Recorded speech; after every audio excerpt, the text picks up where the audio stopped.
Their children right at the border. Now, as Corey Rangel has a look at the ongoing fight and the new changes that lawmakers want to make. This is a look inside the largest immigration shelter for children brought to the U.S. illegally. Once an old Walmart, it is now home to nearly 1,500 boys ages 10 to 17. And the number of children keeps going up at this shelter and others across the country as the Trump administration's controversial zero tolerance policy continues. One of the women that I interviewed today told me that she was breastfeeding her daughter when the government took her daughter from her. And when she resisted, she said that was when they put handcuffs on her. Attorney General Jeff Sessions has expressed sympathy towards families that are being split up, but defends the administration's policy. Now we all know that many of those crossing the border illegally are leaving difficult, even dangerous conditions. And we understand that all are due proper respect in court and the proper legal process. But we cannot abandon legal discipline. But some Republicans want to see changes to the policy. We don't want kids to be separated from their parents. I think I just made that really clear.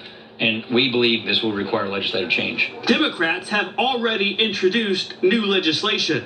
The bill ensures children may only be separated from their parents in the event they're being trafficked or abused by their parent. Since the Trump administration began separating families, the number of children in federal custody has jumped more than 20% to more than 10,000, and shelters are nearly full. According to reports, the Trump administration is now looking at building tent cities at some military bases to handle the overflow of children. For the Now, I'm Corey Rangel. Corey, thank you. Turning back to our lineup here, I want you to take a look at this street, and if you notice anything different, I mean, it just looks ordinary, but there is something unique about it. It is helping people in this neighborhood save money. We'll break that down next. You're watching The Now. When your smart device isn't so smart, can Siri and Alexa really help you? Tonight at 10 on ABC 15, we put artificial intelligence to the test.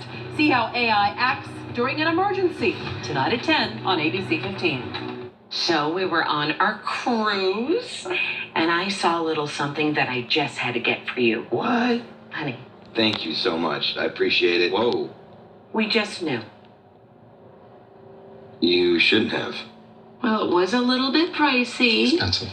But you are worth it. I have no words. Don't spend too much on chicken. At Sanderson Farms, you get fresh quality chicken for an honest price. Sanderson Farms. I count on ABC 15 because I know that they're going to deliver the stories that are important to me in my neighborhood, in the valley, and in the state.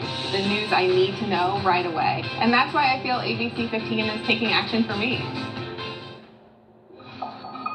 We've all seen streets transition from asphalt to concrete, but I want you to take a closer look at this because there's more going on here than you might think. And we sent the Now's Chris Welch to go check it out.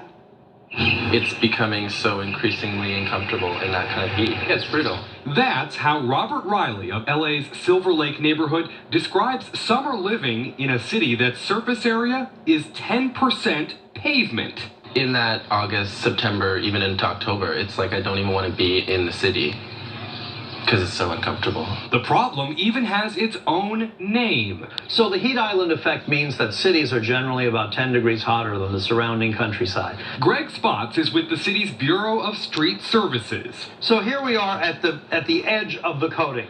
Almost 1 year into this experiment, he says coating select streets with a lighter color chemical compound that absorbs less heat is working to combat the problem. It's performing at about an 8 to 10 degrees Fahrenheit difference, which is what we saw in the very beginning. It costs a reported $40,000 per mile. But even though they don't have the data yet, city officials say it is cutting down on energy costs in people's homes. But there is one obvious issue. You can see that the center travel lane is darkened up a little from tire tracks. Now, this street was coated just a couple of weeks ago. It uses a slightly newer chemical compound. But if you look down here, you can see how it's already showing signs of wear. Now, they're hoping to one day come up with a coating that can repel stains. Seriously, how do you keep a light street looking clean? So, let's see. Spots didn't have an easy answer. Maybe that's because there just isn't one. Yet.